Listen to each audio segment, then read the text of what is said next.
Contoh dari ketiadaan merit system seperti seseorang yang diangkat menjadi ASN karena anaknya pejabat, atau seseorang yang bisa naik jabatan lebih cepat hanya karena faktor kedekatan dengan atasannya.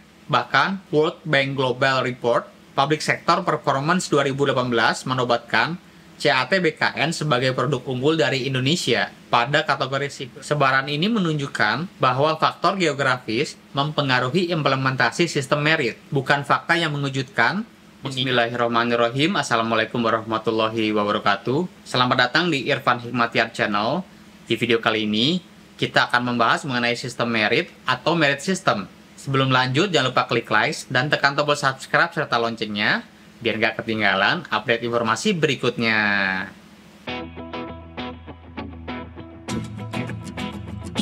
Merit system merupakan salah satu sistem dalam manajemen sumber daya manusia yang menjadikan kualifikasi, kompetensi, dan kinerja sebagai pertimbangan utama dalam proses perencanaan, perekrutan, penggajian, pengembangan, promosi, disiplin, dan pensiun pegawai yang menghapus unsur kedekatan atau nepotisme di dalamnya.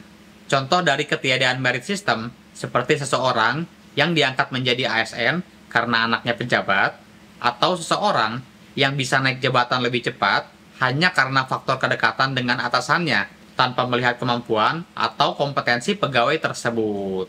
Awalnya, merit system banyak diterapkan di organisasi sektor swasta yang kemudian belakangan mulai berkembang dan diadaptasi juga oleh sektor publik. Di Indonesia, merit system secara legal formal diberlakukan pada tahun 2014 melalui Undang-Undang Nomor 5 Tahun 2014 tentang Aparatur Sipil Negara. Dalam undang-undang tersebut dinyatakan bahwa kebijakan manajemen ASN berdasarkan pada kualifikasi, kompetensi, dan kinerja yang diberlakukan secara adil dan wajar tanpa membedakan latar belakang politik, ras, warna kulit, agama, asal-usul, jenis kelamin, status pernikahan, umur, ataupun kondisi kecacatan.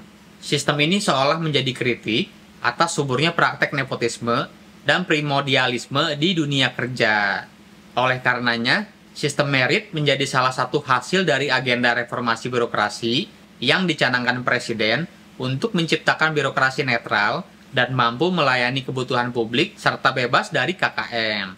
Pemberlakuan merit system dalam birokrasi Indonesia bertujuan untuk menghasilkan ASN yang profesional dan berintegritas dengan menempatkan mereka pada jabatan-jabatan birokrasi pemerintah sesuai dengan kompetensinya. Pemberian kompensasi yang adil dan layak, mengembangkan kemampuan ASN melalui bimbingan dan diklat, dan melindungi karir ASN dari politisasi dan kebijakan yang bertentangan dengan prinsip merit.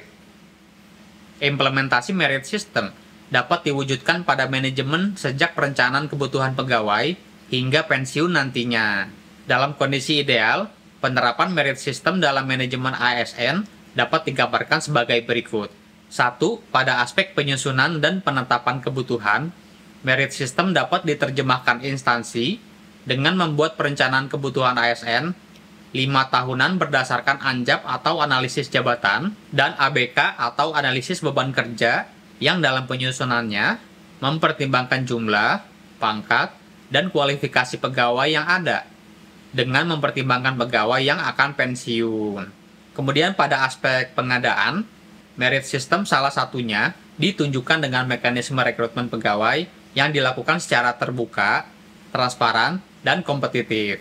Dengan metode tersebut, diharapkan pegawai yang dihasilkan berasal dari talenta-talenta terbaik dan unggul, seperti yang dilakukan BKN dengan sistem CAT-nya.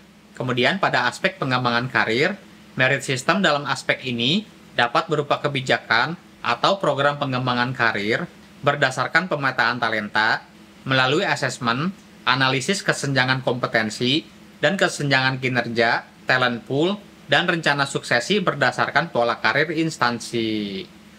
Pada aspek promosi dan mutasi, diwujudkan dalam bentuk kebijakan yang objektif dan transparan, didasarkan pada kesesuaian kualifikasi, kompetensi, dan kinerja dengan memanfaatkan talent pool. Salah satu bentuk kebijakan tersebut adalah pengisian jabatan pimpinan tinggi atau JPT yang dilaksanakan melalui seleksi terbuka.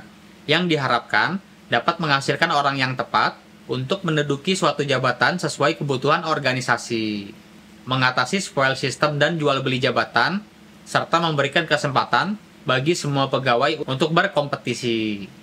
Pada aspek penilaian kinerja, penetapan target kinerja, evaluasi kinerja secara berkala atau berkelanjutan dengan menggunakan metode yang objektif, menganalisis kesenjangan kinerja, dan mempunyai strategi untuk mengatasinya dan menggunakan hasil penilaian kinerja dalam membuat keputusan terkait promosi, mutasi, dapat menjadi bentuk implementasi sistem merit.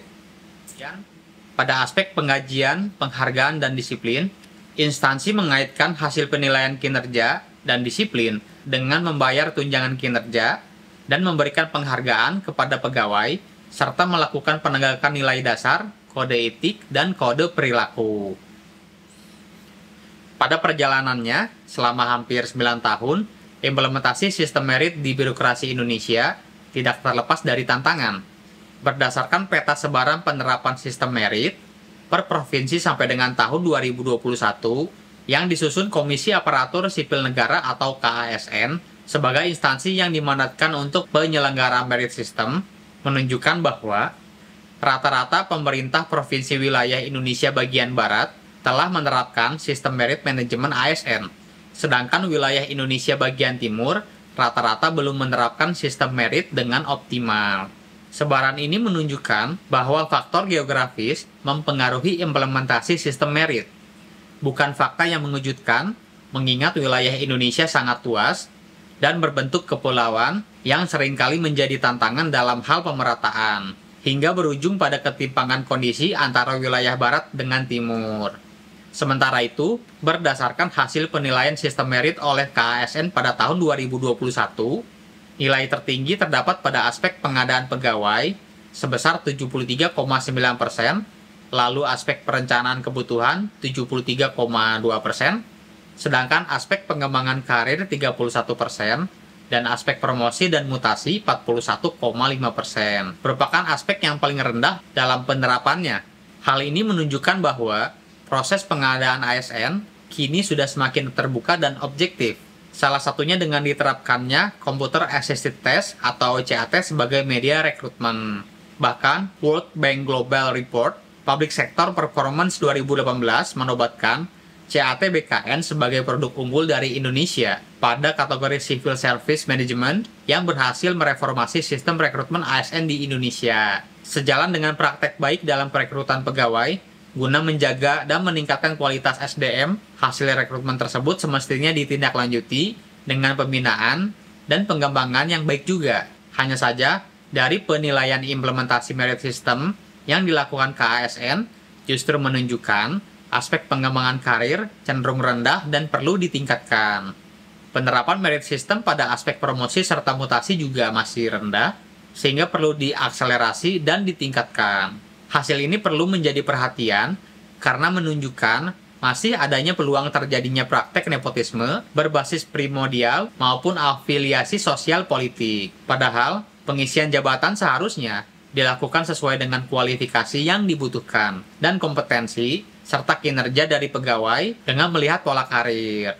Kesimpulannya, tidak dapat dipungkiri berlakunya merit system dalam birokrasi Indonesia yang bertujuan untuk menghasilkan ASN yang profesional dan berintegritas dengan menempatkan mereka pada jabatan-jabatan birokrasi pemerintah sesuai kompetensinya, pemberian kompensasi yang adil dan layak, mengembangkan kemampuan ASN melalui bimbingan dan diklat, dan melindungi karir ASN dari politisasi dan kebijakan yang bertentangan dengan prinsip merit, belum sepenuhnya optimal sesuai dengan ketentuan maupun ekspektasi. Dalam prakteknya, penerapan sistem merit di Indonesia cukup kompleks karena adanya pengaruh kondisi lingkungan di mana sistem itu diterapkan. Oleh karenanya tidak heran jika progres implementasi sistem merit antara instansi satu dengan yang lain berbeda, mengingat ada konteks lingkungan sosial bahkan geografis yang berbeda juga.